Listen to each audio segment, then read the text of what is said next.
Alam mo yung feeling ng first time mo ulit makauwi sa probinsya after years sa US. I grew up in California, pero pinanganak ako dito sa Pilipinas, sa isang maliit na barangay sa Visayas. Matagal na akong hindi umuuwi, and honestly, I didn't miss it. Pero after my dad passed, I decided to go back just to visit my lola. Pagdating ko, everything felt off. Tahimik. Sobrang tahimik. Manila boy na, ha? Tawanan pa sila.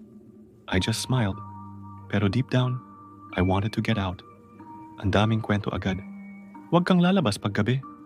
Dapat may bawang sa bintana. May aswang sa kabilang bukid. I laughed. I told them, "Come on guys, it's 2025. You really believe that stuff?" Pero gabi ng third day, something weird happened. May narinig akong kaluskos sa bubong. Akala ko pusa. Pero sunod-sunod, mabigat. Parang may tao. Then a loud thud. Sumilip ako sa bintana. Wala. Pero may anino. Mabilis. Dumaan sa likod ng kubo. Sabi ni Lola, "Huwag mong pansinin. Matulog ka lang." Pero I couldn't sleep. Kinabukasan, may nawawala sa kapitbahay. Bunso nilang anak. 2 years old. Biglang nawala sa crib.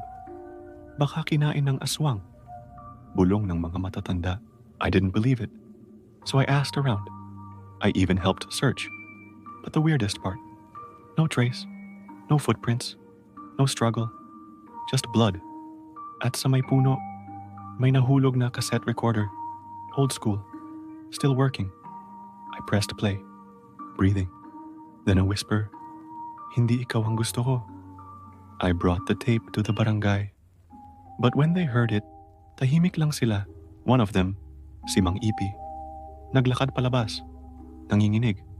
That night, I followed him. Saw him walking deep into the woods. May bit-bit siyang sako. May laman. I recorded it on my phone. I thought maybe it's, I don't know, drugs? Smuggling?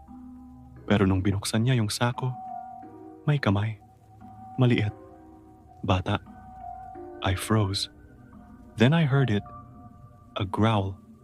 From behind me, I turned around and saw something. Not human.